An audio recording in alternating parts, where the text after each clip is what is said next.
Ahora, siguiendo nuestro esquema, vamos a hablar de algunas de las patologías más comunes durante el periodo neonatal, que es la ictericia de recién nacido.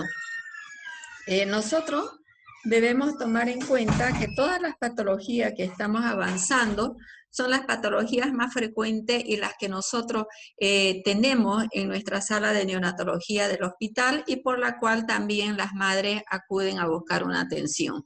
Les estaba comentando yo antes de que empecemos la charla, el horario oficial, que esta unidad, si bien es generalidades de lo que es la ictericia, qué vamos a aprender a hacer cuando estamos en un primer nivel, qué vamos a hacer cuando estamos en un tercer nivel, y las patologías que pueden ser las causas del tinte histérico que tiene la piel o que adquiere la piel, son dos unidades, como aquí lo tenemos, la ictericia de recién nacido, y ya las patologías como es la anemia hemolítica de recién nacido, que las causas son dos, la incompatibilidad de RH y la incompatibilidad de grupo, básicamente. Esto normalmente en el grupo D, que tenemos las 2 horas continuas, no es tan disgregada como las de ustedes, lo hacemos en un solo día, entonces por eso aquí ustedes ven que es el día 23, que es la semana 6 y la semana 7, que deberíamos hacerlo estas unidades. Vamos a intentar hacer las charlas un poquito más cortas, más resumidas, no hablar mucho. Me voy a costurar un poquito, chicos, la boca para no estar hablando mucho y pasar más rápida la clase. Entonces, lo tienen que ustedes ampliar la información posteriormente.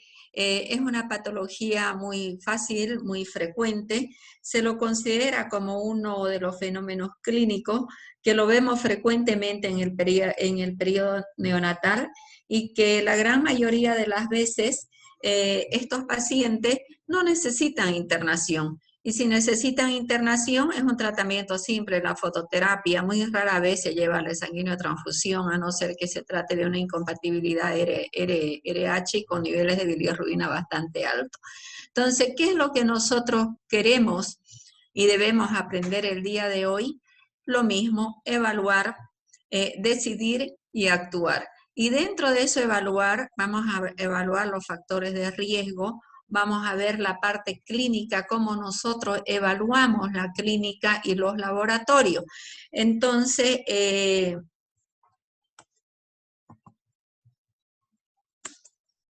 vamos a empezar definiendo lo que es la ictericia versus hiperbilirrubinemia neonatal. Si nosotros hablamos exclusivamente del tinte ictericia, estamos hablando de un concepto clínico. Nos estamos refiriendo a ese color amarillo que adquiere la piel por diferentes causas. Ahora, ese color amarillo, hemos dicho, que tiene diferentes causas, y la causa que lo lleva al color amarillo es la presencia de bilirrubinas. Las bilirrubinas, que posteriormente vamos a hacer un recuerdo muy breve de lo que es el metabolismo de las bilirrubinas totales normales que podemos encontrar en el recién nacido es de 1 a 2 miligramos por decilitro. Entonces, vendríamos a decir y a repetir nuevamente que ictericia no es más que el color o el tinte histérico de la piel o el color amarillo de la piel, y que es una definición o un concepto clínico objetivo porque lo vemos. Cuando hablamos de hiperbilirrubinemia, ya nos estamos refiriendo a un concepto bioquímico y estamos analizando resultados de laboratorio. Y esos resultados de laboratorio es lo que nos permite definir si esas bilirrubinas están por encima de lo normal o dentro de lo normal. Entonces, cuando hay un incremento de las bilirrubinas, independientemente si esos niveles de bilirrubina son a predominio de la directa o de la indirecta, hablamos de una hiperbilirrubinemia. Ahora, este tinte histérico, ¿cuándo lo podemos hacer evidente? ¿Cuándo lo podemos observar en el niño? Cuando los niveles de bilirrubina sobrepasan los 5 a 7 miligramos por decilitro. Entonces, cuando ya tenemos esos niveles, nosotros podemos observar cuáles son los lugares más frecuentes que podemos encontrar. Es la mucosa y la mucosa conjuntival y las mucosas, los labios.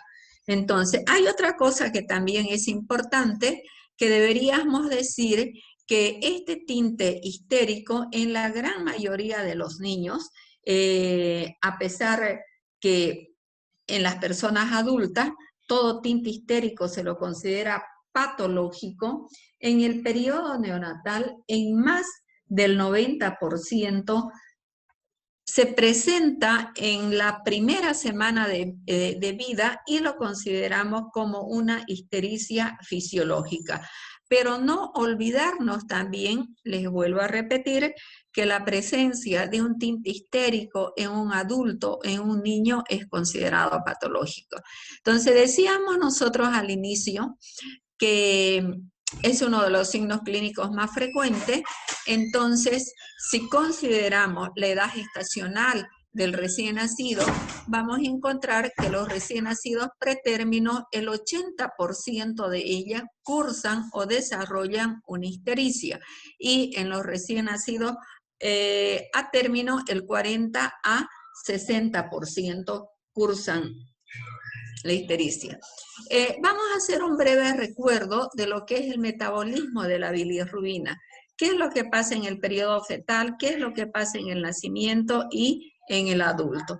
Y de cierta manera, cuando hablamos nosotros de qué es lo que pasa durante el periodo fetal, nosotros tenemos que la bilirrubina en el feto, antes del nacimiento, la bilirrubina va a atravesar la placenta. Va a atravesar la placenta y va a atravesar como bilirrubina indirecta, o sea que va a llegar al hígado materno, y el hígado materno es el que es encargado de realizar el metabolismo de la bilirrubina. Hay algo que es muy importante, que la bilirrubina indirecta la consideramos como una bilirrubina liposoluble. La bilirrubina directa es una bilirrubina hidrosoluble. Entonces, cuando se produce el nacimiento, este proceso se corta bruscamente y es asumido directamente por los órganos del recién nacido y los sistemas del recién nacido, los cuales deben adaptarse y madurar para asumir el proceso en forma eficiente. Entonces, en el feto, quien realiza el metabolismo es el hígado materno. Nace y hay un corte. Y son los órganos del recién nacido los que comienzan y deben asumir su papel. En el adulto, la bilirrubina directa, que ya hemos dicho que es una hidrosoluble, atraviesa al hepatocito, va al sistema biliar y posteriormente es excretada, ¿no es cierto? Es excretada al sistema biliar y al tracto gastrointestinal. No olvidarnos que la placenta es la principal vía de eliminación de la bilirrubina liposoluble, lo que venimos diciendo. En el adulto, lo volvemos a repetir, la bilirrubina hidrosoluble, que es la bilirrubina directa, se excreta y parte de ella se elimina. Ahora, si hacemos un pequeño recuerdo breve de qué es lo que pasa en el metabolismo de la bilirrubina, nosotros tenemos diferentes periodos o la fase del metabolismo, que es una escalerita como aquí yo le he hecho, ¿no es cierto? Que primero se produce la producción de la bilirrubina, el transporte, la captación, la conjugación, la excreción y la recirculación. La producción y el transporte se va a hacer antes de que llegue el hígado. La captación en el hígado es la fase hepática y la poshepática la excreción y la recirculación. Esto es importante que nosotros conozcamos, porque cuando hay algún factor que que pueda alterar cualquiera de estas fases del metabolismo de la bilirrubina, vamos a tener un aumento de la producción de la bilirrubina, si es a nivel de la bilirrubina indirecta o de la bilirrubina indirecta. Por ejemplo, cuando hay una alteración en la excreción, ya sabemos que para ser excretada la bilirrubina tiene que haber sido conjugada, tiene que haber sido transformada de indirecta a directa, y entonces el resultado que tendríamos sería un aumento de la bilirrubina directa. Pero si hay un aumento, que es lo que ocurre en el recién nacido, en la producción de la bilirrubina, lo que vamos a tener es un aumento de la bilirrubina indirecta. Esto es algo que seguramente ustedes ya lo han pasado en fisiología o en fisiopatología, y solamente es recordarle básicamente que la bilirrubina es la degradación del grupo N, ¿no es cierto? Y que deriva aproximadamente de la hemoglobina en el 75% del catabolismo de los eritrocitos en el sistema retículo endotelial, y otro 25% se produce por la eritropoiesis ineficaz o inefectiva, como ustedes quieran llevarlo, realizado por la médula ósea. Una vez que se produce el catabolismo de los glóbulos rojos, se va a producir la biliverdina, esta por acción de la enzima hemooxigenasa. Esta biliverdina, como quieran aquí también lo pueden ver, va a actuar otra enzima, que es la biliverdina reductasa, y la va a transformar en bilirrubina directa. Hay algo que es importante que ustedes tienen que comprenderlo en esta fase de lo que es la conjugación, vamos a volver para atrás, en lo que es el transporte de la bilirrubina, que esta bilirrubina indirecta, para ser transportada a lo que es el hepatocito, a lo que es el hígado, se une a la albúmina. Cuando no se une a la albúmina y queda circulando en el plasma, esta bilirrubina es la que puede atravesar la barrera hematoencefálica y puede llegar a causar ese daño neurológico en el recién nacido y producir la encefalopatía hiperbilirrubinémica, que puede cursar con secuela irreversible posteriormente si el niño sobrevive y ha llegado a lesionar los núcleos basales del cerebrito. Ahora, ¿cuáles son las alteraciones que puede afectar, o por qué el recién nacido tiene esta condición en los niveles de producción de la bilirrubina? Primero, recordar que en el periodo neonatal la producción de la bilirrubina está aumentada más que todo a dos cosas o a dos factores importantes. Si ustedes se recuerdan, cuando hemos hablado de que la masa eritrocitaria del neonato es demasiado alta, no es igual que un niño. Normalmente nosotros tenemos un hematocrito T61, que es lo normal. Entonces tenemos muchos glóbulos rojos, que puede ser variable entre ese 61, entre un más o un menos 5 a 7%. Y el otro factor que incide en esto es la vida media del glóbulo rojo. La vida media del glóbulo rojo en el adulto, ¿se recuerda, Marianela, cuánto tiempo viven los glóbulos rojos? Ya han llevado de 120 días. Y en el neonato, ¿se acuerdan? Ajá. 120, doctora. Entonces, el otro factor, como bien lo dicen ustedes, que es importante, es la vida del glóbulo rojo. Entonces, en el neonato es más corta. Aproximadamente el promedio de vida es 90 días, o sea que fíjense ustedes, de 90 a 120 hay mucha diferencia. Entonces se comienzan a destruir los glóbulos rojos y van a comenzar a formar lo que es la bilirrubina. Y decíamos lo otro nosotros, el transporte, que ya lo hemos hablado, de no olvidarnos de que si esa bilirrubina, para llegar al hígado y ser captado o conjugado, tiene que transportarse. ¿Y cuando se transporta las Canobíquer, con qué se va a unir? Es como un matrimonio, les digo yo, cuando avanzamos las teóricas. No puede ir sola la Con la bilirrubina. albúmina, doctora. Con la albúmina, exactamente. Entonces se va a unir con la albúmina y con la albúmina van a llegar los dos juntos al hígado. ¿Y qué pasa cuando no se une con la albúmina? Circula en ¿Alguien el me puede? plasma. Queda en el torrente sanguíneo. queda circulando en el plasma, ¿no es cierto? Y cuando eso queda circulando en el plasma, ¿eso qué se llama? ¿Bilirrubina qué? No conjugada. Directa. No conjugada. No conjugada es toda. Libre se llama. Libre, soltero, sin compromiso, porque se olvidó de la novia, de la mujer, de la corteja.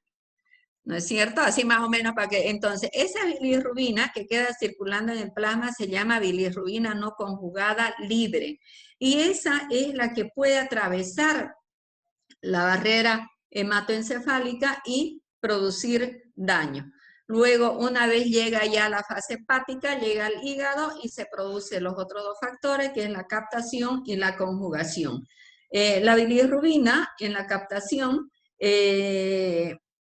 se es captada y por las proteínas también, ¿no es cierto? Y una vez conjugada ya se va a transformar en bilirrubina directa y se va a ir a eliminar, como aquí la tenemos en la figura, aquí se va a conjugar con el ácido glucurónico, se elimina el intestino y luego parte de ello va a ser eliminada y excretada como bilirrubina, ¿qué? Directa, conjugada. La no conjugada es la indirecta, la conjugada es la directa. Entonces, parte se va a eliminar como bilirrubina conjugada, como bilirrubina directa, y se va a eliminar a través de la orina como, ¿qué se llama? Eso no es mi clase, es la de ustedes. Bilinógeno. Eso, y otra parte como Estercolina. estercobilinógeno. Pero hay una parte que no va a ser eliminada, que va a volver a la recirculación y nuevamente va a comenzar el proceso que ya hemos descrito nosotros. Entonces, de todo esto que hemos hablado, de este breve recuerdo, de lo que hemos hablado del metabolismo de la bilirrubina, vamos a resumirlo en los factores o las causas que pueden producir aumento de la bilirrubina en el neonato. Entonces, ya hemos dicho, aumento de la producción de la bilirrubina, o sea, ¿por qué no se une a la albúmina? Porque va a haber un aumento de la producción de la bilirrubina, porque va a haber alteración en el transporte, porque hay disminución de la captación, alteración de la excreción biliar, aumento de la reabsorción intestinal. Entonces, vamos a tener falla ¿en qué? En el metabolismo de la bilirrubina, en lo que hemos hablado de las diferentes etapas del metabolismo de la bilirrubina. Cuando encontramos que hay aumento de la bilirrubina no conjugada o indirecta, cuando el punto 1, el punto 2, el punto 3 y el punto 5 está alterado por cualquier motivo. Pero cuando hay alteración, lo que ya habíamos visto, en la excreción lo que vamos a encontrar y lo que vamos a tener es aumento de la bilirrubina conjugada o bilirrubina directa. Ahora, ¿cuáles son los factores en el recién nacido que van a predisponer a la ictericia, como hemos hablado? ¿No es cierto? Entonces, el aumento de número de eritrocitos, que es mayor a los de un adulto o a los de un niño, la menor sobrevida de glóbulos rojos, los eritrocitos envejecidos en proceso de destrucción, la recirculación o la ingesta oral disminuida, la escasa flora intestinal, la insuficiencia funcionalidad hepática, presencia de sangrados, hematomas, ausencia de placenta, o sea, dentro de lo más frecuente, los dos primeros.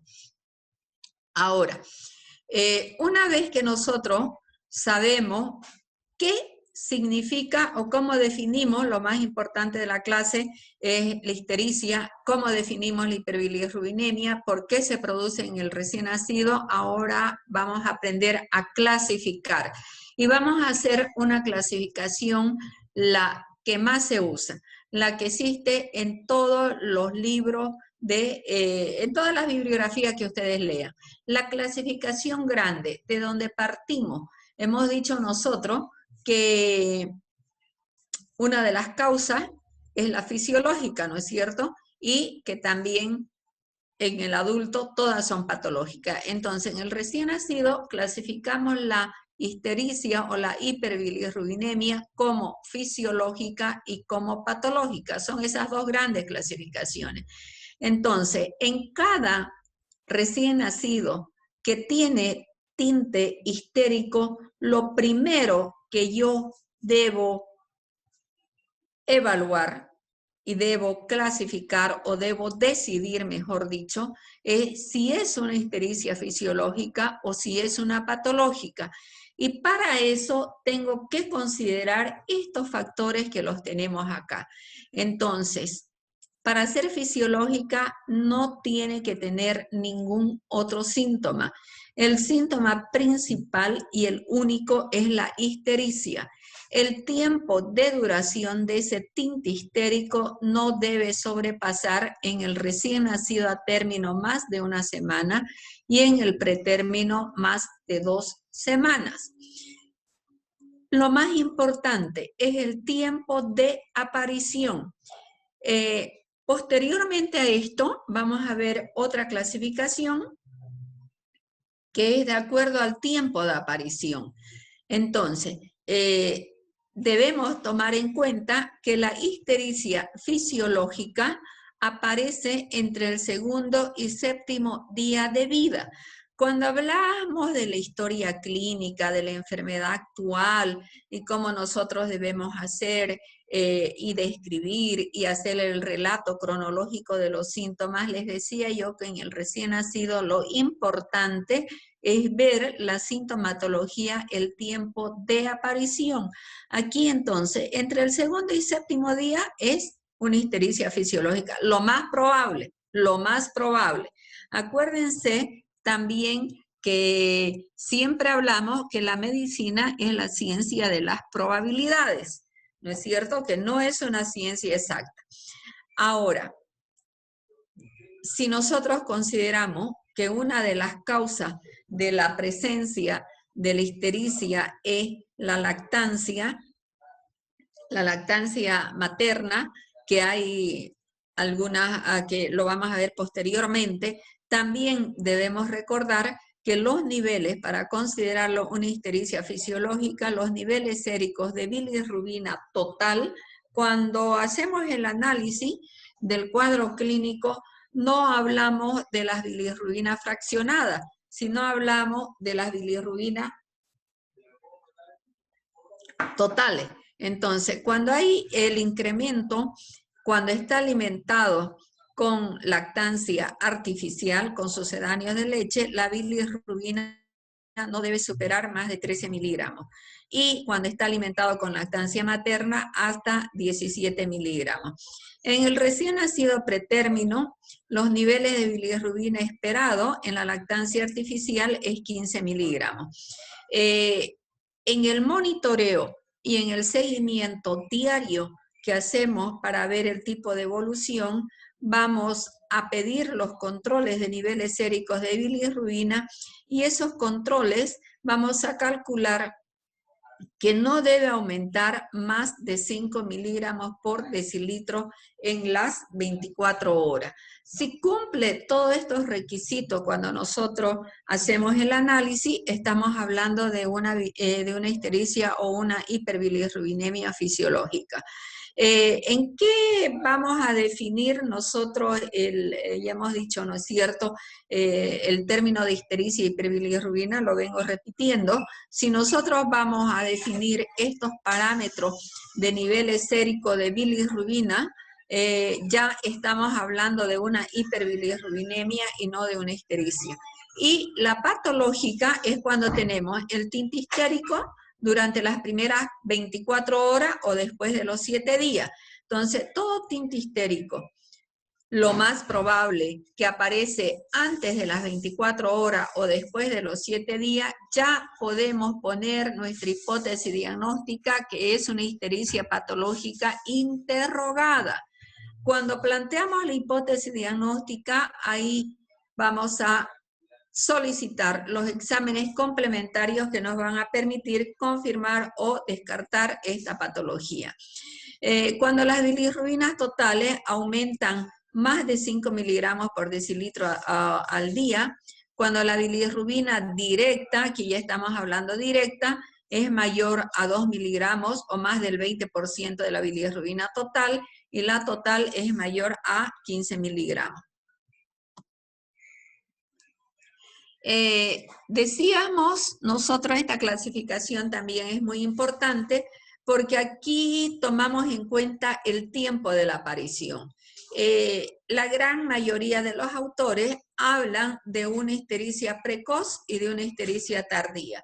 Nosotros en la sala hemos adoptado esta clasificación que es de un profesor mexicano, Hugo Muñoz, donde de acuerdo al tiempo de aparición habla de 3 tipos, las clasifica en 3 tipos. Precoz, cuando la ictericia aparece antes o hasta las 24 horas. Normal, de 2 a 7 días, y la tardía mayor a 7 días. El saber el tiempo de aparición del tinte histérico nos va a llevar a pensar cuáles son las probables causas que podría estar desencadenando este tinte histérico. Entonces, las causas de ictericia o hiperbilirrubinemia precoz antes o hasta las 24 horas, primero tenemos las enfermedades hemolíticas. ¿Cuáles son las causas de las enfermedades hemolíticas? La incompatibilidad de RH, la incompatibilidad de grupo y las subgrupales. Hay otras patologías que seguramente ustedes lo han llevado en hematología, que es la microesferocitosis, que son enfermedades u otras enfermedades familiares congénitas. Esto de acá es lo que nosotros más vamos a ver. La ictericia que aparece entre el segundo al séptimo día. Y dentro de esta tenemos esta subclasificación que son las más comunes, las frecuentes y las menos frecuentes.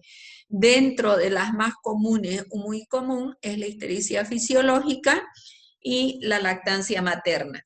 Y la frecuente, volvemos a tener las incompatibilidades o las enfermedades hemolíticas, la poliglobulia, la reabsorción de hematoma, cefalohematoma, prematuridad y sepsis. Y las menos frecuentes ya tenemos las obstrucciones intestinales, enfermedades metabólicas o algunas alteraciones de enfermedades raras, como es la de Gilbert, de Crigler-Najjar, el hipotiroidismo, y las tardías, la frecuente, la ictericia también por lactancia materna, por hipoalimentación, y las menos frecuentes, la atresia de vías biliares. Aquí hay algo importante. Cuando voy a pensar en atresia, en ictericia o la causa atresia de vías biliares, aquí hay una alteración ya a nivel de la excreción. Entonces, vamos a tener un tinte histérico que va a aparecer después de los 7 días, y el aumento de las bilirrubinas es a predominio de la directa. En la ictericia de aparición precoz, la más frecuente son las incompatibilidades, que lo vamos a ver posteriormente, y lo que ya hemos hablado nosotros. Entonces, el predominio de los valores de la bilirrubina sérica, Franco, ¿cuál sería? ¿Directa e indirecta? Franco Cabrera.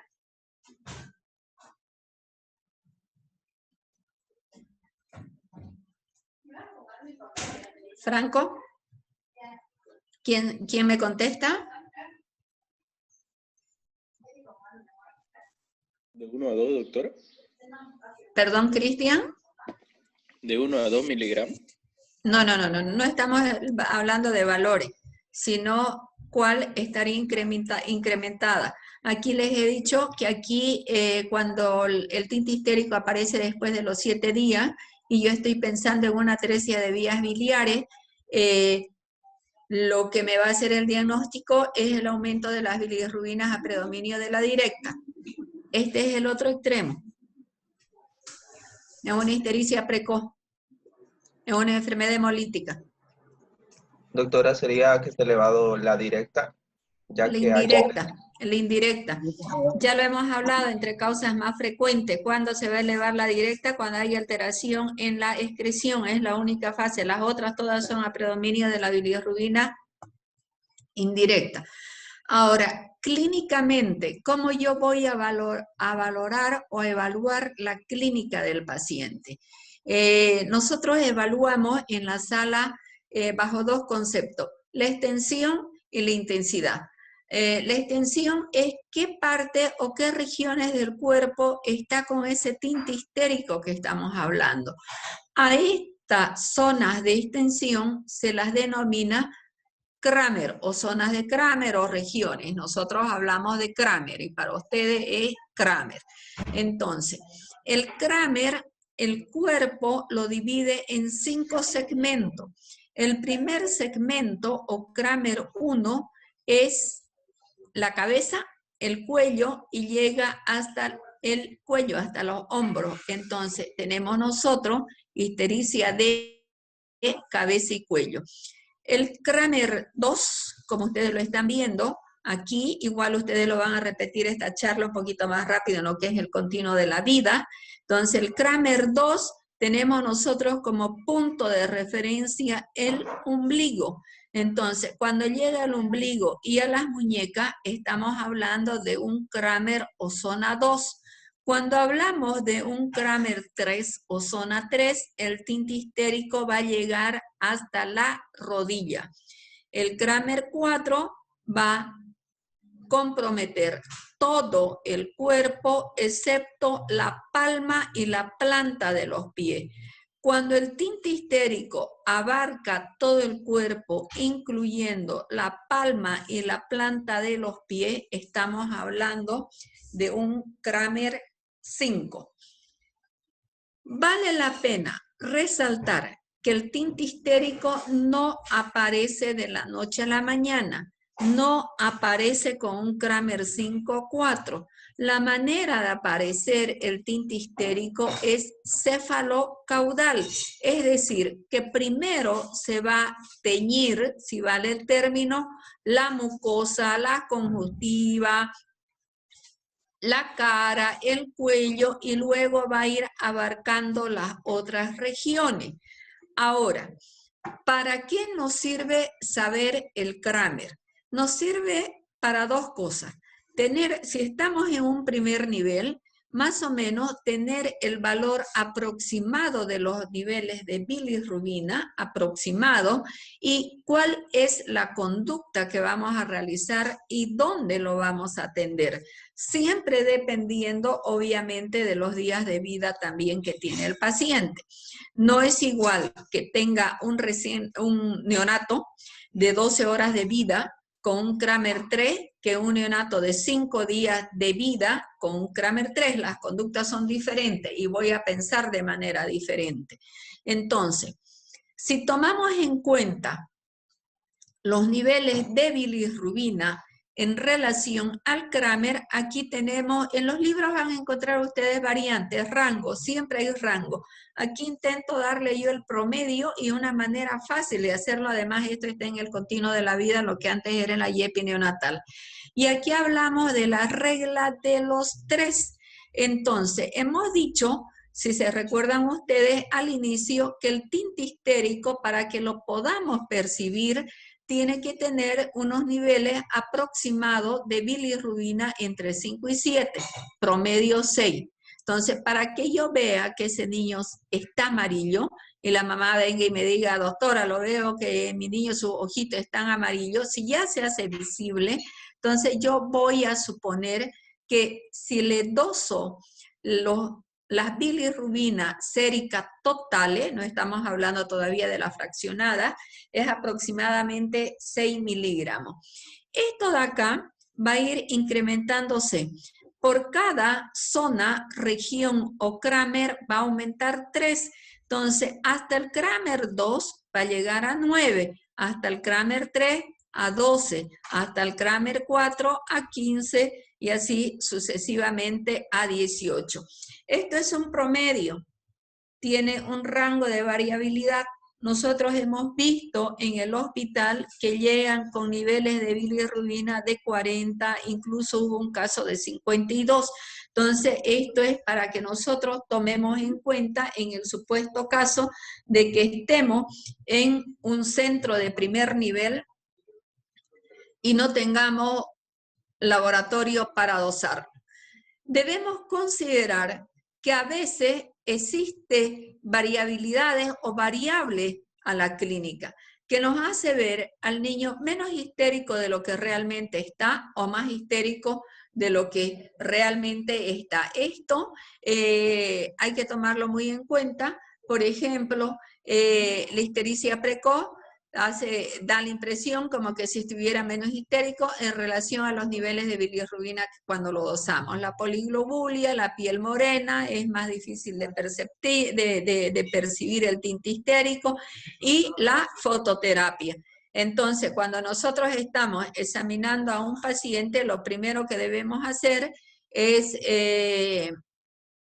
sacarlo de la fototerapia, apagar la luz y examinarlo a la luz natural. ¿Qué nos hace ver mayor amarillo al niño, mayor histérico? Cuando la histericia tardía por aumento del tiempo de impregnación, cuando está anémico, que no sabemos si es más pálido o más anémico.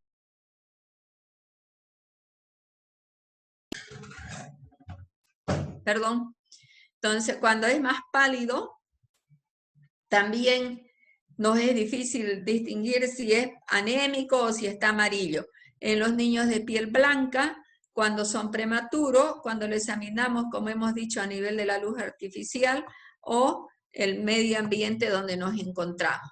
Entonces, una vez que hemos aprendido a valorar lo que es el tinte histérico, a ver cómo vamos a evaluar y hacer el seguimiento de ese tinte histérico, ahora vamos a aprender qué es lo que vamos a hacer en un nivel 1, en los centros de salud.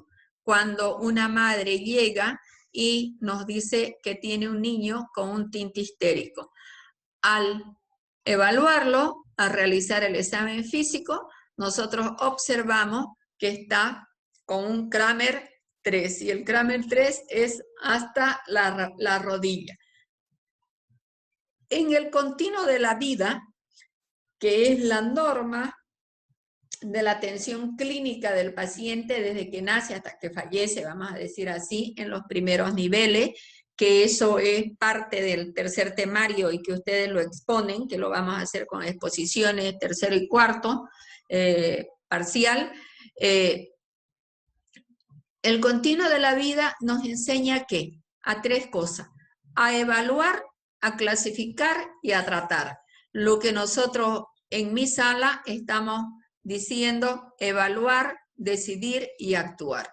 Entonces, el continuo de la vida es una manera fácil y simple de hacer un diagnóstico grande, sin llegar a complicarnos y buscar el por qué, el para qué y de cómo, sino solamente es tener un diagnóstico grande, estabilizarlo al paciente, ver si nosotros podemos hacer el tratamiento en ese centro de primer nivel, podemos mandarlo a casa, podemos hacer el seguimiento o directamente clasificarlo como que nosotros no tenemos las condiciones para atender y derivarlo.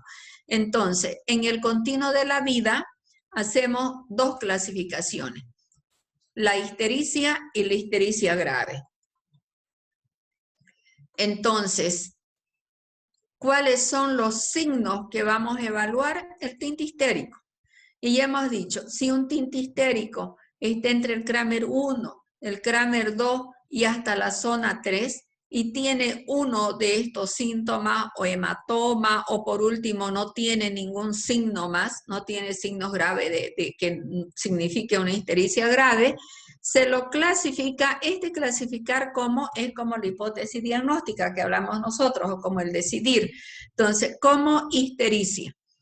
El tratamiento de este paciente que está con una zona 3 y ha aparecido el tinte histérico, por si acaso, después de las 24 horas, la conducta o el tratamiento que se debe realizar es que este paciente, primero, que se debe ir a casa con los cuidados necesarios. Explicarle lo que significa el tratamiento y explicarle que la lactancia materna bajo ninguna consideración en la actualidad se suspende. Por lo tanto, se debe continuar dando el pecho a libre demanda y de manera exclusiva. Indicar a los niños todo lo que significa el cuidado en el hogar, indicar que ese niño debe ser controlado y que tiene que volver de inmediato, cuándo debe volver de inmediato y cuándo debe volver a seguimiento. Entonces, ¿qué significa estas dos últimas cosas? El de seguimiento o el control que decimos y el volver de inmediato. Que nosotros debemos decirle a esa madre que tiene que venir a su reconsulta para hacerle el seguimiento a las 24 horas. Pero que si antes de las 24 horas el niño vomita, el niño convulsiona, el niño no mama bien o el tinte histérico está más intenso, o avanzado más, ya está abarcando lo que es las piernitas o los miembros inferiores o la planta de los pies o la palma de las manos, debe volver de inmediato. Ahora, la otra cosa que yo les decía que en la sala evaluamos, lo que es la intensidad. La intensidad es ver qué tan amarillo está. Eso es subjetivo, eso no está descrito en los libros. Eso es lo que nosotros vemos en la sala cuando hacemos la práctica. El tinte histérico a veces es un amarillo tenue, a veces es un amarillo intenso y a veces es un amarillo verdoso. La experiencia nos dice que cuando tenemos un niño amarillo, verdoso, terroso, oscuro, lo más probable es que sea aumento de la bilirrubina directa, pero no hay evidencia. ¿No es cierto? Estamos hablando de experiencia sin evidencia.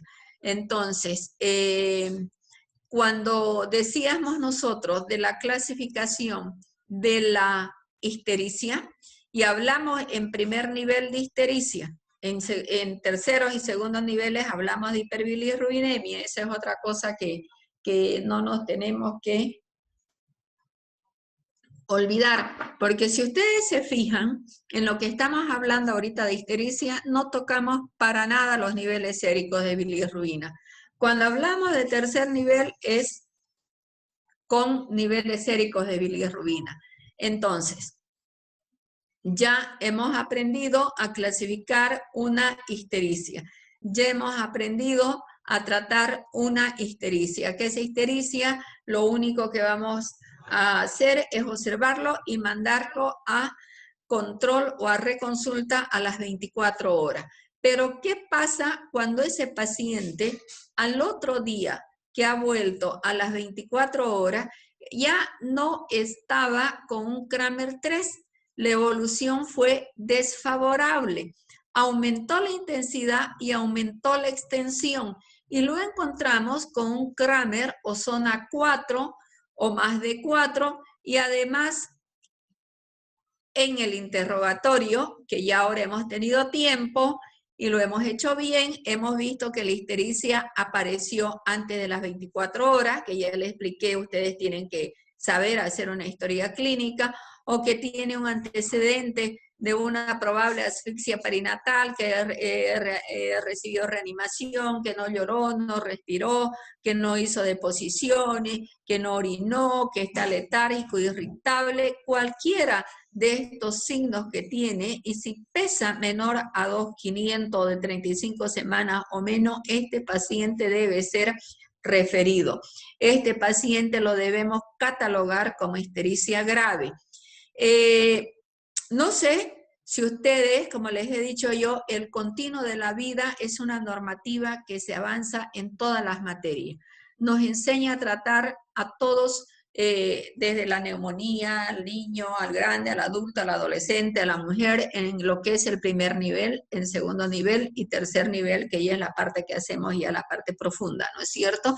Entonces, aquí lo vamos a clasificar como ictericia grave. El continuo de la vida tiene 3 colores, me olvidé de decirle, el rojo, el amarillo y el verde. Y yo lo simulo o lo llevo para que ustedes lo memoricen cuando hacen o realizan el continuo de la vida, igual que los colores del semáforo. El verde, paciente que se va a casa, paciente que se puede hacer control.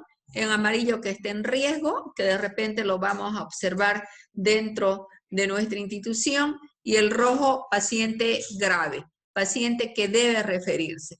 Entonces, como aquí esto está clasificado como grave, como ictericia grave, nosotros debemos referirlo a una institución.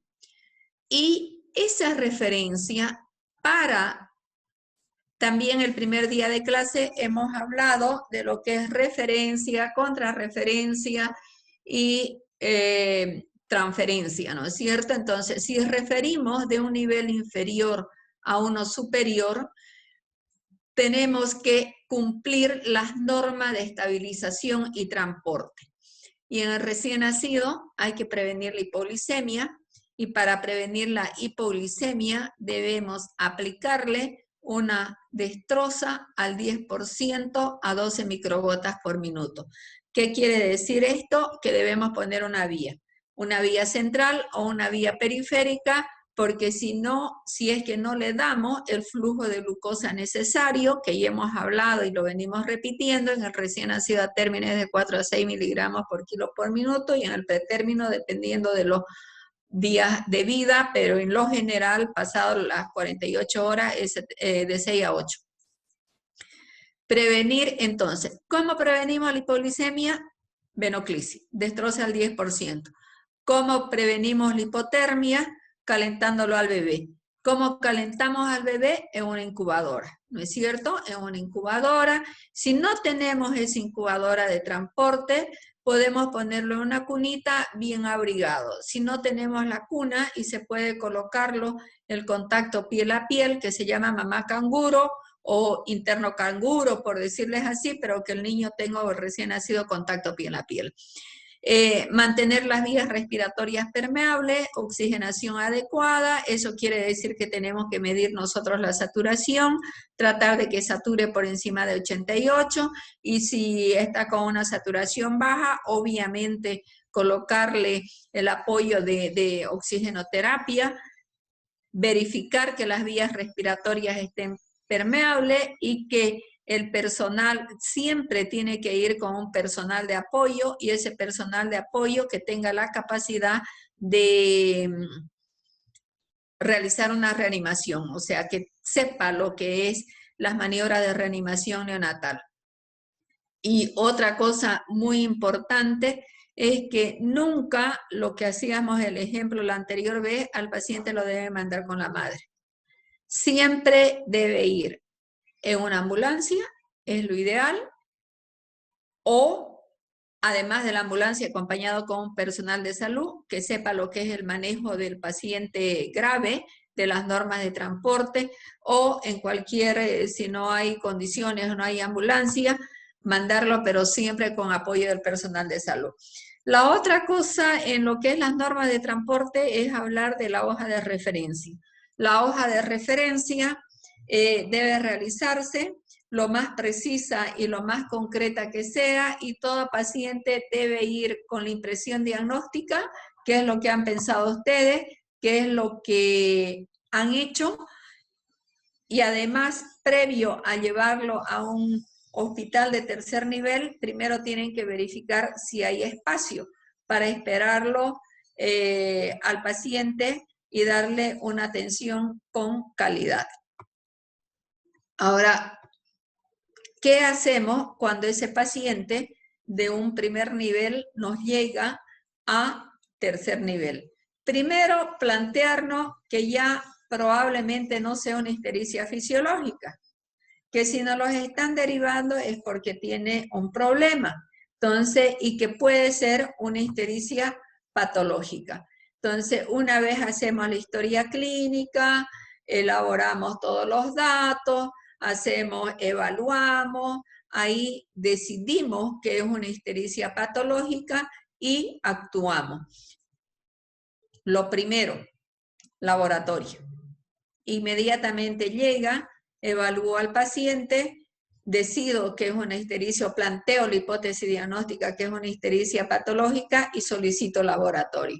¿Cuáles son los laboratorios que yo debo pedir ante todo recién nacido con tinte histérico o neonato con tinte histérico? Obviamente saber cuáles son los niveles de bilirrubina, tanto las bilirrubinas total como las bilirrubinas fraccionadas.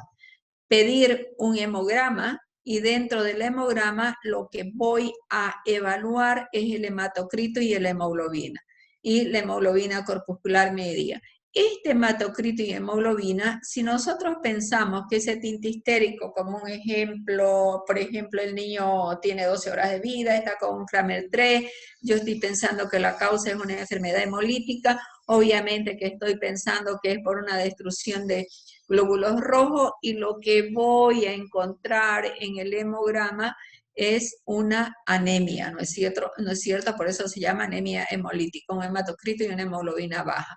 El grupo, el RH y el CUM indirecto en el niño. ¿Esto qué me permite determinar el grupo y el RH y el CUM? Saber si puedo pensar en una incompatibilidad de grupo o una incompatibilidad de RH. Y pedir lo mismo también a la madre. La diferencia en la madre, los CUM significa la presencia de anticuerpos en el niño, la presencia de anticuerpos en la madre, ¿no es cierto? En el plasma de la madre o en el plasma del niño. Entonces, en pedir el grupo, el RH y el CUM indirecto en la madre y recuento de reticulocito.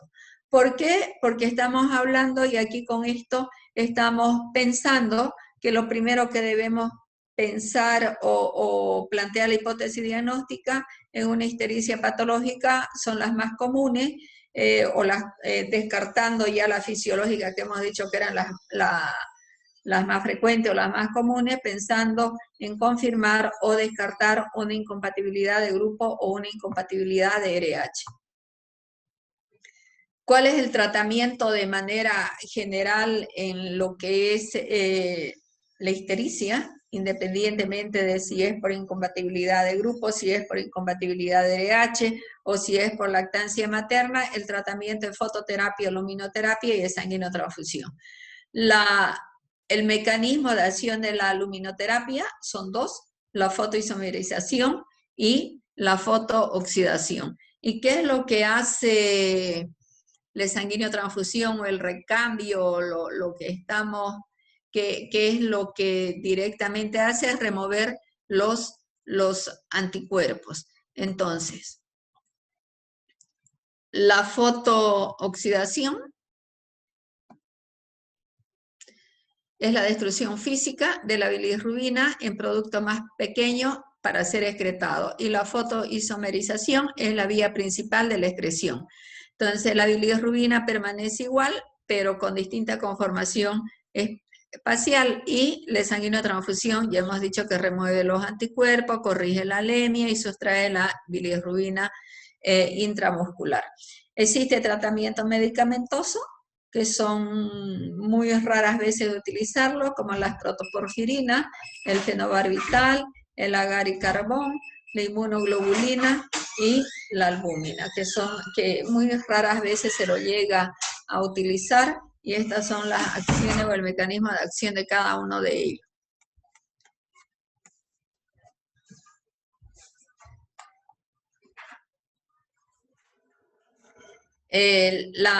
Vamos a ir más rápido, son las 4, ya vamos una hora, pero lo vamos a acabar el tema así. La fototerapia, los efectos colaterales, tomar en cuenta que la foto puede tener efectos colaterales, como por ejemplo la deshidratación, las quemaduras de la piel. Entonces, esto de acá nosotros lo debemos prever. Si es la luz cálida o la luz fría. Ahora la fototerapia son luz fría, pero de todas maneras uno debe prever que el niño pueda haber deshidratación por evaporación y uno aumenta un poco de líquido por la fototerapia, un 10% de sus requerimientos hídricos. Las quemaduras de piel, para lo cual se debe evitar poniendo una distancia de los focos hacia el cuerpo del bebé. Se debe proteger los ojos para evitar las quemaduras de la córnea o el daño retiniano, y también se puede tener el síndrome del niño bronceado. Entonces aquí es lo que hemos dicho, las recomendaciones para evitar esas complicaciones. Colocar al recién nacido 20 a 30 centímetros de la fototerapia, mantener protección plástica o acrílica, lo ponemos siempre en incubadora, tener los focos funcionando, tienen sus horas mínimas que deben funcionar, hay que verificar los focos porque a veces ponemos y el niño no mejora y resulta que los focos ya han perdido su vida media.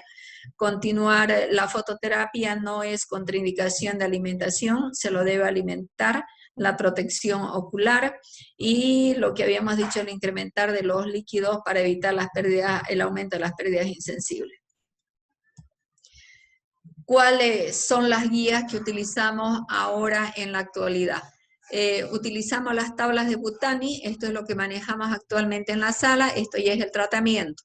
Entonces, utilizamos las tablas de Butani, en las tablas de Butani manejamos las guías para fototerapia y las guías para sanguíneo transfusión. Esta es la guía para fototerapia. Y lo primero que tenemos que evaluar en las guías para fototerapia es saber cuál es la que vamos a utilizar. Esta guía de acá que ahorita le estamos viendo es la que se utiliza para los niños mayores a 35 semanas. Y hay de acuerdo al peso también. Entonces, ¿qué es las variables que utilizamos? Los niveles de bilirrubina, que lo tenemos acá, la total, y las horas de nacimiento. Entonces, aquí horas de nacimiento y niveles de bilirrubina. Para utilizar las tablas de Butani, lo primero que tenemos que hacer es clasificarlo al niño. Si es un niño de bajo riesgo, si es un niño de riesgo medio o si es un niño de alto riesgo.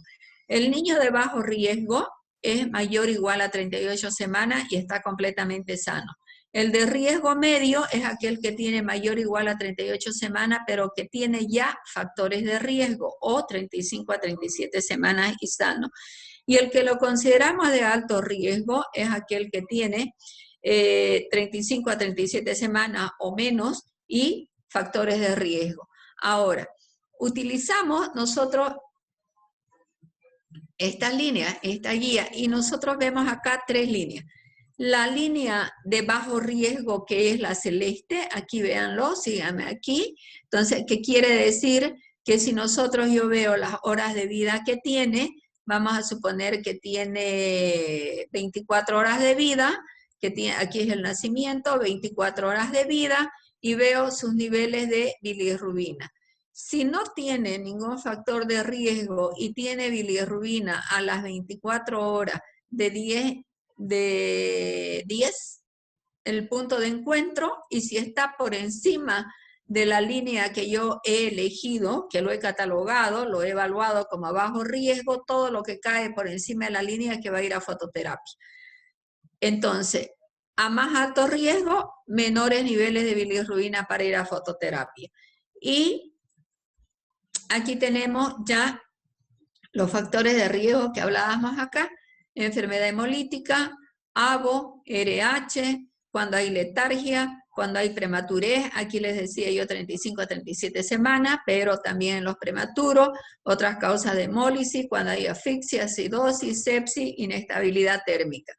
Y aquí tenemos ya la otra guía para hacer el sanguinotransfusión. Igual cuando tenemos de mayor o igual a 35 semanas de gestación. Y se usa bajo la misma metodología. Primero, para usar tablas de Butani, lo volvemos a hablar, tenemos que clasificar al niño como bajo riesgo, como riesgo medio o intermedio o riesgo alto. Y hacemos el punto de encuentro entre los niveles de bilirrubina, las horas de vida que tiene el niño, y se cae por encima del riesgo que lo hemos evaluado, ese paciente se tiene que ir a una sanguinotransfusión.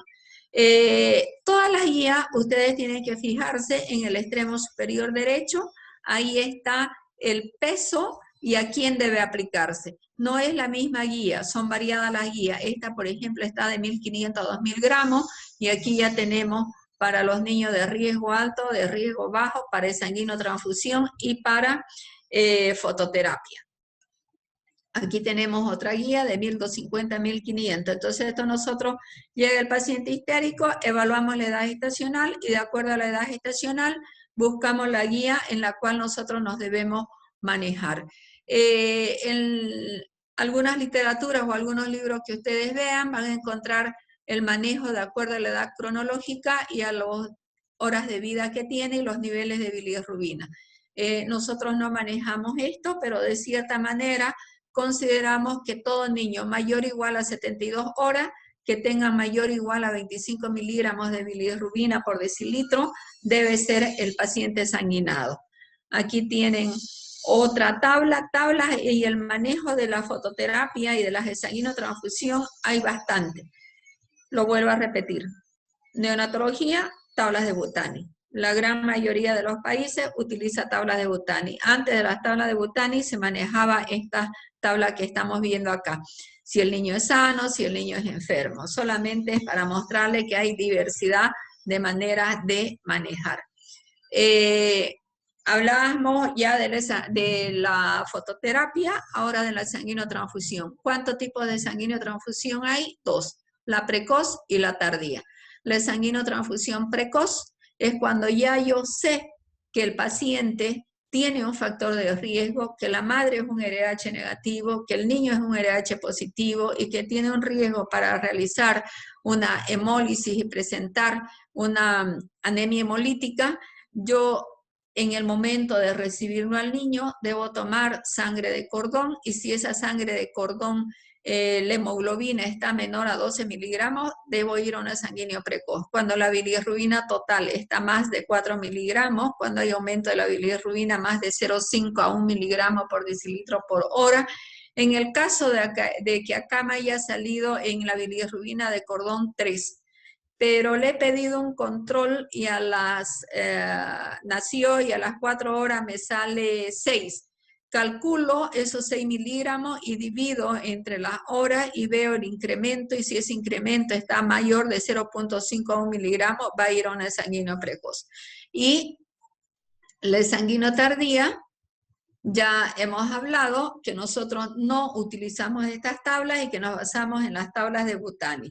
¿Qué es la sanguinotransfusión? Es una intervención que se debe realizar, se debe tener una vía central. La vía central es la vena umbilical y lo que tenemos que tener es la sangre, ¿no es cierto? Entonces, ¿cómo vamos a hacer la sanguinotransfusión? Primero, calcular la cantidad de sangre que tenemos que darle.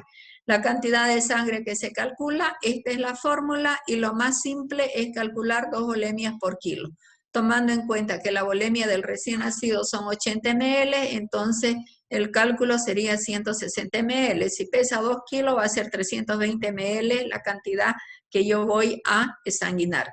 Los requisitos, primero, que la sangre debe ser almacenada no mayor a 48 horas. Esto de acá lo vamos a resumir con que en la actualidad no se utiliza sangre fresca, lo que se utiliza es sangre reconstituida. ¿Qué quiere decir sangre reconstituida? Que yo tengo que mezclar plasma con glóbulos rojos y voy a tener ya mi sangre lista para la sanguinotransfusión. Alicuotas de acuerdo al peso. ¿Qué quiere decir esto? Que yo no es que voy a sacar 360 o 320 ml y le voy a colocar los 320 ml. Que yo voy a calcular de cuánto voy a hacer el intercambio entre sacada y colocada de sangre de acuerdo al peso. Y las complicaciones que puedo tener, como la hiperpotasemia, hipocalcemia, hepatitis, bacteremia, entonces es un procedimiento invasivo que tienen que tener bastante precaución. Decíamos nosotros qué sangre vamos a utilizar, ¿no es cierto? Y aquí esto es cuando tenemos nosotros la madre, estos grupos y estos factor, el niño estos grupos, este factor, y este grupo de sangre que vamos a utilizar. Pero ya hemos dicho que sangre no utilizamos, que utilizamos es la reconstitución con plasma y sangre. Entonces, por lo tanto, la tabla que utilizamos es esta de acá. Y de cierta manera, y una manera fácil, es saber que vamos a hacer una mezcla de esos 320 ml, entonces vamos a pasarle 160 ml de concentrado de paquete y 160 ml de plasma. Eso se va a mezclar. Nosotros no mezclamos, lo pedimos al banco de sangre. El banco de sangre nos los da. Pero sí tenemos que pedir la cantidad que queremos que nos mezclen. Entonces yo en la sala digo, ya quiero tal paquete, tal sangre, y los internos o los residentes hacen la orden. Y tienen que saber qué tipo de paquete, qué grupo y qué factor van a pedir en concentrado y en plasma. De cierta manera, vamos a volver a esta otra, aquí, para que lo entendamos. Entonces, acá, por ejemplo, yo tengo una madre seronegativo y un niño seropositivo. ¿Tiene ictericia? Entonces, aquí ya yo estoy confirmando y tiene ictericia y la sintomatología y lo confirmo con el diagnóstico y digo es una incompatibilidad RH. Entonces, ¿qué es lo que voy a cambiar? El RH, lo que está haciendo daño. Entonces, mi donante va a ser negativo porque esto es lo que está produciendo anticuerpos. En el grupo, aquí tenemos seropositivo a positivo. ¿Qué es lo que le está produciendo la causa de la ictericia? Es el grupo. Entonces, ¿qué es lo que voy a cambiar? El grupo, ¿ya? De manera fácil. Entonces, aquí, el plasma no contiene antígeno del sistema RH, entonces no requiere que cambiemos. Podemos utilizar el mismo plasma, el mismo grupo del niño. Sin embargo, lo que tenemos que cambiar es el concentrado, el paquete de glóbulos rojos, y tenemos que ponerle el de la madre. Entonces, cuando pidamos paquete, vamos a pedirle, si es una incompatibilidad de RH, vamos a mantener el grupo, como aquí lo ven, hijo 0, 0, A, mantenemos el grupo, porque lo que está causando el problema es el RH. Vamos a cambiar el RH del niño por el RH de la madre y el plasma igual. Esto permanece 90 días en el niño. A los 90 días vuelve a tener su sangre. O sea, durante 90 días esto no tiene que tenerlo en cuenta. El niño va a ser seronegativo. Pasados los 90 días ya va a ser seropositivo. De la misma manera funciona cuando hay una incompatibilidad ABO. Se mantiene el RH porque es el que no está produciendo el efecto y se cambia el grupo, que en este caso tenemos la madre 0, el niño A, entonces vamos a cambiarlo por grupo 0. Ahí lo tiene. Entonces, este es el procedimiento, una llave de 3 vías, una canalización de vena umbilical, la sangre del donante y lo que vamos a sacar, la sangre de desecho. Entonces, ¿cómo nosotros empezamos el procedimiento? Primero sacando sangre del niño para ir al laboratorio y hacer los controles. Una vez que sacamos la alicuota, por ejemplo, si pesa mayor de 3 kilos, las alicuotas de cambio van a ser 20 ml. Saco 20 ml del niño, lo mando al laboratorio y coloco 20 ml de sangre. De ahí abro la llave y desecho. Entonces, entrada, salida, entrada, salida. Este procedimiento se hace entre 3 personas, uno registra las entradas y salidas, los signos vitales y otro hace el procedimiento. ¿Cuáles son los controles que debemos hacer durante el procedimiento? Antes del exsanguino, durante el exsanguino y después del exsanguino. Antes del sanguíneo hay que evaluar con qué hematocrito entramos, la glicemia, mejor si tenemos una gasometría, para evaluar el pH, hacerle un lavadito gástrico por si acaso. Durante el procedimiento se debe controlar los signos vitales, la saturación de oxígeno, la presión venosa central, porque por ahí nos hemos pasado, el que estaba registrando no se fijó bien si estaba metiendo o sacando, y me dice, no sacó, volvés a sacar o volvés a meter, entonces puede haber ese desbalance o esa alteración. Y después al finalizar el sanguíneo también se pide esos controles. ¿Cuáles son los efectos más importantes? Y hemos dicho, es sacar esos anticuerpos que tiene el niño, corregir la anemia y sustraer la bilirrubina intravascular.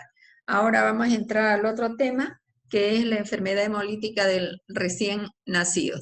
Ya lo hemos venido tocando. La enfermedad hemolítica del recién nacido, tenemos las causas principales, la incompatibilidad RH, la incompatibilidad ABO, pero también hay las incompatibilidades subgrupales. La incompatibilidad RH está dada por el antígeno D. La presencia del antígeno D significa la positividad, el decir es RH positivo o es RH negativo. Si no tiene el antígeno D, es RH negativo. Si tiene el antígeno D, es RH positivo. Al igual que, pero obviamente también para producir la enfermedad hemorrágica del recién nacido no solamente está dada por el antígeno D, sino también que en el organismo puede haber y se ha detectado mayor de, creo que son 43 antígenos, que son no específicamente los D, sino el C mayúscula, C minúscula. Entonces, vamos por ahí. De cierta manera, nosotros decimos que la enfermedad hemolítica la podríamos definir como una expresión multisistémica que se puede presentar tanto en el feto y en el neonato, y que es secundaria a la hemólisis de los glóbulos rojos fetales por inmunoglobulinas presentes en el suero materno. Entonces, la más frecuente de la RH es el antígeno D, que es la causa más común de isoinmunización, pero sabemos que hay otros antígenos que pueden producir la isoinmunización, como el C, el D, el KEL, el LUFI. Y dentro de las incompatibilidades ABO, hay algo que es importante en lo que es incompatibilidad ABO, que esta es más benigna, es más frecuente, no produce mucha afectación en la parte prenatal, o sea, en la incompatibilidad D puede producir aborto, puede producir hidrofetal, puede producir óbitos, y la incompatibilidad ABO no tiene mucha afectación ni en la pre ni en la post. Esto en la post puede llevar a una encefalopatía hiperbilirrubinémica. De manera general y rápido, esto también no es de la clase en sí, de generalidades podríamos decir que nosotros conocemos dos tipos de proteínas que determinan el grupo de sangre, ¿no es cierto? El A y el B. La presencia del A significa el grupo A, y así el RH, que también hemos dicho que el antígeno D es el que determina si es RH positivo o negativo. Como vamos a hablar en este tema de antígeno y anticuerpo, entonces debemos saber qué podemos definir o qué entendemos cuando estamos hablando de antígeno o de anticuerpo. Antígeno es una sustancia que extraña al cuerpo, que es rara al cuerpo, ajena a él, que el sistema inmunológico lo reconoce como una amenaza, y anticuerpo es la proteína que reacciona contra un antígeno en un organismo. Estos son los sinónimos del término de incompatibilidad: eritroblastosis, anemia hemolítica congénita. Y aquí ya vamos a ver la incompatibilidad y los requisitos para producir la incompatibilidad RH. Entonces, primero que nosotros hemos hablado que tiene que haber una incompatibilidad del RH entre la madre y el niño. Entonces, y decimos nosotros, ¿hay o no hay incompatibilidad, o puede o no puede producir incompatibilidad cuando una madre es positivo y RH negativo? Esto era para hacer práctica, pero no lo vamos a hacer. Entonces, directamente no existe o no está evidenciado que que se pueda formar anticuerpos cuando una madre tenga a madre positiva y RH negativa.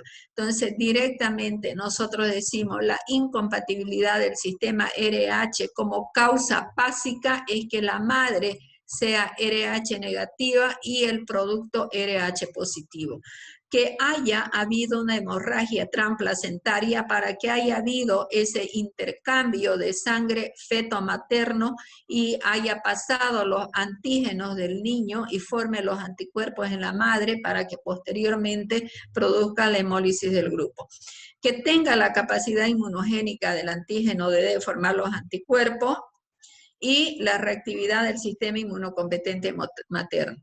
Entonces, aquí tenemos los porcentajes de las incompatibilidades y nosotros vemos, y lo volvemos a repetir, que la más frecuente de las dos anemias hemolíticas es la ABO y es la más benigna. Y luego tenemos la incompatibilidad RH por el antígeno D y luego por los otros antígenos. ¿Cuáles son los factores de riesgo o cuando hagamos la historia clínica debemos considerarlo?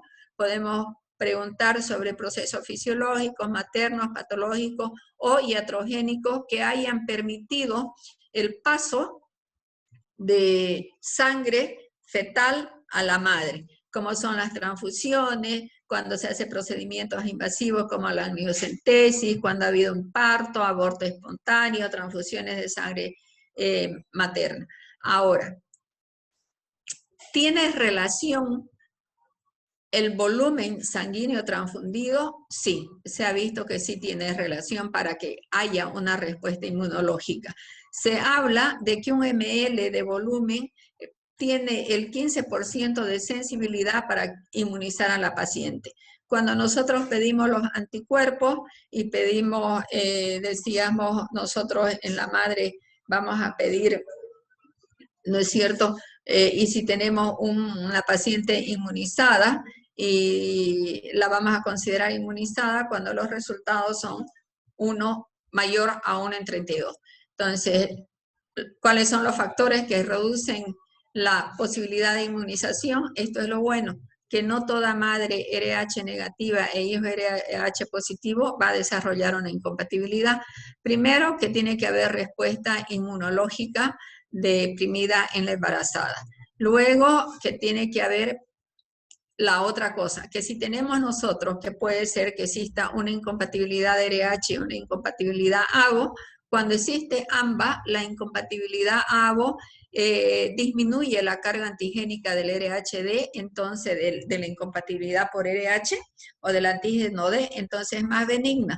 Y la otra es que la tercera parte de la población RH negativa está genéticamente determinada a no responder al antígeno, es decir que la madre no va a formar el anticuerpo, entonces no vamos a tener el CUN indirecto positivo en la madre ni de 1,32 ni nada, no va a estar inmunizada. Esto de acá es solamente para hacerles recuerdo también de lo que es hematología y cuál es nuestra población de riesgo. Nuestra población de riesgo es cuando el padre es homocigoto positivo, la madre es homocigota negativa y el niño nos va a salir, va a heredar el antígeno del padre, que no tiene la madre, aquí hereda el antígeno positivo del padre y un antígeno de la madre. Entonces, este niño es nuestro niño problema que puede desarrollar la incompatibilidad RH y más aún si la madre tiene el título mayor esto se lo realiza a través del CUN indirecto en la madre, ¿no es cierto? Que se hace el monitoreo. Entonces, ¿qué más? Esta es la laminita donde explicamos el paso a paso de cómo se produce. Entonces, aquí tenemos nosotros el producto, tenemos el feto que tiene RH positivo y la madre que es RH negativo. ¿Qué es lo que puede pasar? Que puede haber un paso de sangre del feto a la madre y ahí vamos a pasar los antígenos que van a ir aquí tenemos el glóbulo rojo y se va a producir el anticuerpo. Entonces este antígeno que es heredado del padre, este de acá, va a atravesar la barrera placentaria, va a llegar a la madre en el glóbulo rojo va a formar los anticuerpos. Estos anticuerpos son IgG, que tienen un bajo peso molecular y van a pasar nuevamente al niño. Este proceso de la formación del anticuerpo en la madre se llama isoinmunización. Entonces ya vamos a tener en este momento una madre isoinmunizada. Los otros hijos, si ya se ha inmunizado, isoinmunizado en el primer embarazo, si sigue teniendo hijos positivos, tiene el riesgo de que desarrolle la enfermedad hemolítica. Entonces, ¿qué es lo que pasa cuando los anticuerpos nuevamente vuelven a la sangre o al glóbulo rojo del niño aquí? Aquí está el glóbulo rojo, aquí ya llega el anticuerpo. Entonces, ¿qué es lo que va a producir la hemólisis? La destrucción de glóbulos rojos y la formación de bilirrubina. Esto es lo mismo. Entonces, ¿cuál es la sintomatología? Lo primero que tenemos es la palidez, y la palidez la vamos a observar cuando hacemos un análisis de sangre y tenemos entonces una disminución de glóbulos rojos y hematocrito y hemoglobina. El tinte histérico, si pedimos el laboratorio, vamos a tener un aumento de la bilirrubina, predominio de la indirecta, y este tinte histérico va a aparecer antes de las 24 horas. Si el caso es más grave, es más severo, podemos tener edema, visceromegalia, puede llegar a un anasarca completo, a una hepatomegalia, esplenomegalia y a un hidrofetal. ¿Cómo clasificamos la enfermedad hemolítica? Es una enfermedad hemolítica leve, moderada y severa, dependiendo de la afectación fetal que tenga cada una de ellas. ¿Cómo hacemos el diagnóstico? De acuerdo a los antecedentes maternos. ¿Cuáles son los antecedentes maternos? A toda embarazada se debe pesquisar el grupo y el RH en la primera consulta.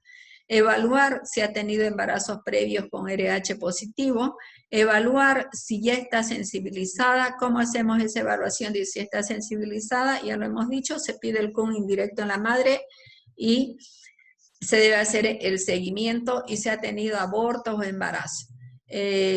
Aquí está, determinación de anticuerpos maternos. ¿Esto cómo lo vamos a hacer? A través del CUM indirecto. ¿En qué momento lo hacemos el CUM indirecto? A las 18 semanas de gestación, y el control o el seguimiento cada 2 a 4 semanas en el caso de que sea un CUM indirecto negativo. Si tenemos un CUM indirecto positivo, quiere decir que la madre ya está sensibilizada y hay que controlar al producto. El CUM directo, una vez que nace el niño, se debe hacer el CUM directo en el recién nacido, y eso ya hemos dicho que es para pesquisar los anticuerpos en el plasma. Esto es más o menos un algoritmo que es muy bonito para hacer el seguimiento cuando tengo un padre RH positivo, un RH negativo, y ver el seguimiento, cómo voy a ir viendo para determinar lo que hemos explicado, si la madre es sensibilizada o no sensibilizada. El tratamiento antes del nacimiento y después del nacimiento. Antes del nacimiento, ¿qué es lo que debemos hacer? Diagnosticar y tratar la anemia severa. Evitar el hidrofetal. Entonces el tratamiento profiláctico en toda gestante que es RH negativa, se debe aplicar la vacuna anti-D. Esa vacuna se debe aplicar entre las 26 a 28 semanas. La dosis es 300 unidades que se debe aplicar intramuscular, siempre y cuando el requisito es que la madre sea CUM indirecto negativo. Si tiene CUM indirecto positivo, ya la madre está sensibilizada y no está inmunizada, sensibilizada, como quieran ustedes entenderlo, y ya no sirve.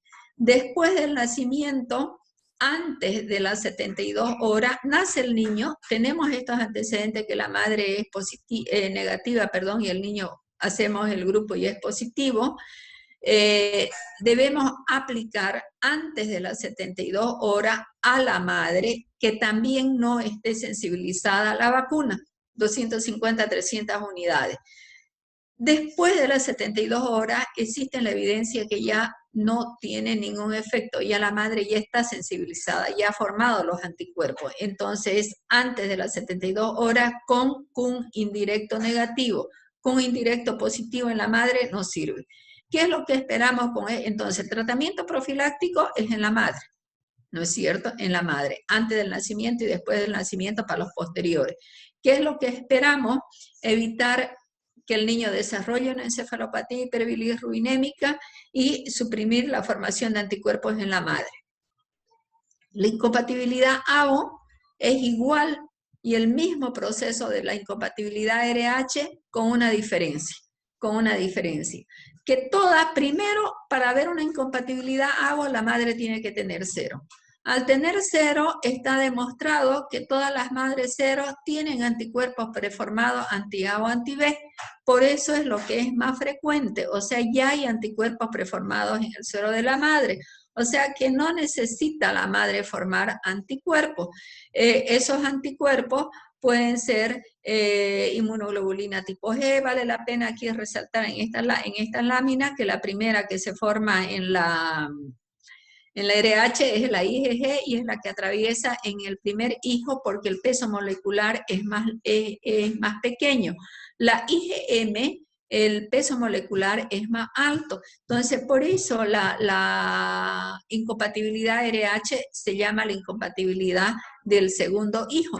Sin embargo, como en la incompatibilidad de ABO, los anticuerpos están preformados, directamente van a pasar y podemos tener una histericia por incompatibilidad ABO en el primer hijo, diferencia entre ambas.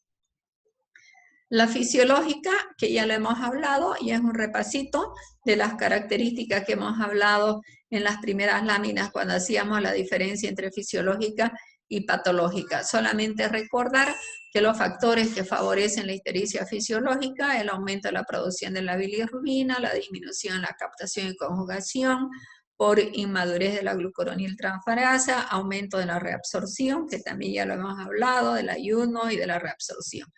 La de la lactancia materna, que tenemos 2 tipos, con esto creo que es lo último. La lactancia materna, que tenemos 2. La lactancia materna que aparece de manera temprana y tardía. La manera temprana es en la primera semana de vida y la tardía después de los 7 o 10 días de vida. Mayor a 12 miligramos de bilirrubinas totales y mayor de 10. La etiología, estamos hablando prácticamente lo mismo, inhibición de la glucuroniltransferasa, la leche materna que tiene pregnandiol, ácidos grasos y el aumento de la reabsorción intestinal. El tratamiento, no se suspende la lactancia materna, se continúa con la fototerapia y muy pocas veces llega a la sanguinotransfusión.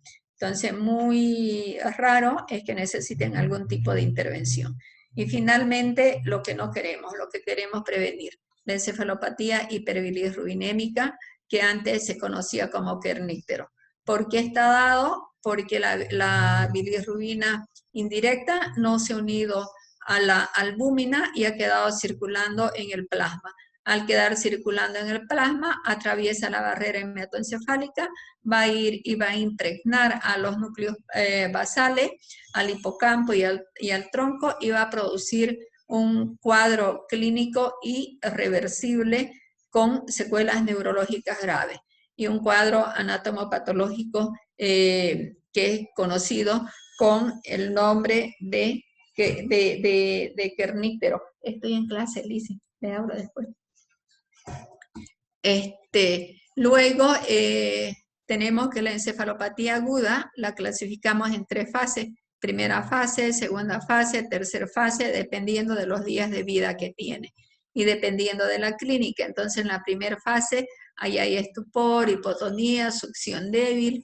En la segunda fase tenemos ya hipertonía de los músculos en extensión, en opistótono, y la tercera fase ya cuando tenemos esas alteraciones ya completas, ¿no? De extremidades, de succión débil. La encefalopatía hiperbilirrubinémica crónica es irreversible. Hay aquí en Santa Cruz niños que nos han quedado fatales, como digo yo, que da pena, y son casos complicados que pueden destruir inclusive un hogar, que son Hay algunos niños que tienen hasta con dificultad para la masticación, para la deglución, que tienen movimientos extrapiramidales.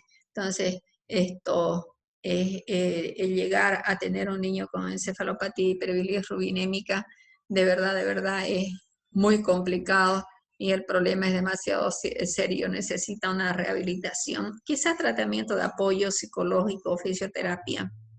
Y esto es el hidrofetal, de lo que hablábamos nosotros que no queremos. Con esto nosotros hemos terminado las 2 clases juntas del martes y del jueves. ¿Tienen alguna pregunta, alguna duda? Hemos hablado como chino. ¿Cuánto tiempo? 1 hora. Ya vamos mejorando, ya no fueron 2 horas, estamos con 1 hora y media, hemos hecho 2 temas. Consulta.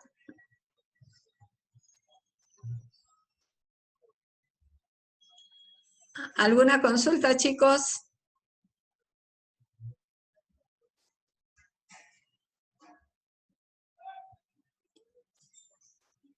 ¿Quedaron agotados?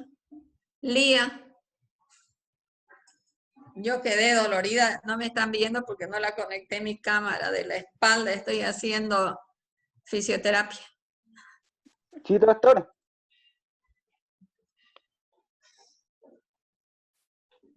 Gabriel, ¿querías preguntar?